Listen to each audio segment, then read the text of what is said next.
बे समाव इडु इनफो बर' चेनेलाव बयखौबो बरायबाय। बे भिडिअनि गेजेरजों फैबाय थानाय 6 शेड्युल एरियानि स्पेशल टेटनि सिलेबासनि सायाव जों बेवहाय गुवारै सावरायनो सानदों। स्क्रिनाव एलपि आरो इउपिनि मोन्नैबो सिलेबासखौ लानानै फैदों।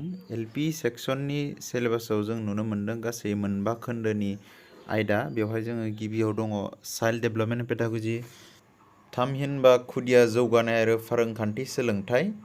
बेबायदिनो फारि फारियै नैथियाव दङ लेंगुवेज 1, बेवहाय जोङो बर' रावखौनो हमना लागोन आरो लेंगुवेज 2 जोङो इंराजि आयदा थागोन आरो ब्रैथियाव थाबाय सानखान्थि बा मेथ्स आरो बाथियाव दङ आबहावा फरायसं। थिग बेबायदिनो जोङो एमइ सेक्सन बा इउपि सेक्सननि जाखिनि सिलेबास जों बेवहाय नुनो मोन्दों बेवहायबो सेम। सेथियाव दङ चाइल्ड डेभेलपमेन्ट एन्ड पेडागजि, बेबो गथ'सा जौगानाय आरो फोरोंखान्थि। नैथियाव थागोन बर' रावानो जागोन लेंगुवेज 1 आरो थामथियाव लेंगुवेज 2 जागोन बे इंलिस। दानिया ब्रैथि नाम्बाराव जों नुनो मोन्दों मेथामेटिक्स एन्ड साइन्स आरो बाथि नाम्बाराव जों नुनो मोन्दों ससियेल स्टाडिज। नैबे ब्रैथि आरो बाथिया जादों अपसनेल पेपार। जायफोर फरायसाफोरा साइन्स बेकग्राउन्डनिफ्राय फैदों बिथांमोना बे ब्रैथि नाम्बारनि मेथामेटिक्स एन्ड साइन्स नैबे सिलेबासखौ नायगोन आरो जायफोर फरायसाफोरा आर्ट्स बेकग्राउन्डनिफ्राय फैदों बिथांमोना गाहायनि बाथि नाम्बाराव थानाय ससियेल स्टाडिज बा समाज बिगियाननि नैबे आयदाखौ नायगोन। दानिया जों मार्क्स डिस्ट्रिबिउसन एबा नाम्बार बोखावनायखौ नायोब्ला जों नुनो मोनो एलपि सेक्सनाव मोनबा खोन्दोआवबो 30 नाम्बारै 150टा कुइसननि 150 नाम्बार बा 150 मार्क्स थागोन।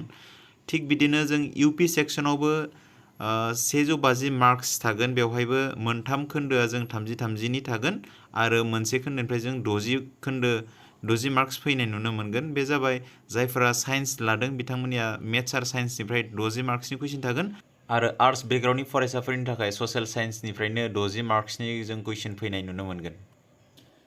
दा एसेयाव जोङो एलपि आरो इउपिनि मेन सिलेबासखौ मिथिग्रोनानै लाबाय आरो इयुननि भिडिअ आं लानानै फैगासिनो दङ बे सिङाव थानाय सिलेबासनिनो मोनफ्रोमबो डिटेल्स एक्सप्लेनेसन आरो बिनिनो मा कुइसन फैथावथाव बेनिनो मोनफ्रोमनिबो सिलेबासनि सायाव गुवारै बेखेवनानै भिडिअ लाबोगासिनो दङ। बेखायनो नोंथांमोना इयुननि भिडिअ मोननो थाखाय बे चेनेलखौ साबस्क्राइब खालाम आरो लाइक खालाम आरो हाजासे शेयार खालामनानै हो जाहाथे जोंनि बर' फिसाफोरानो फैबाय थानाय नैबे टेट आनजादखौ उथ्रिसार जानानै गावनि आथिङाव गसंनो हानायनि राहा लामाखौ मोननो हायो।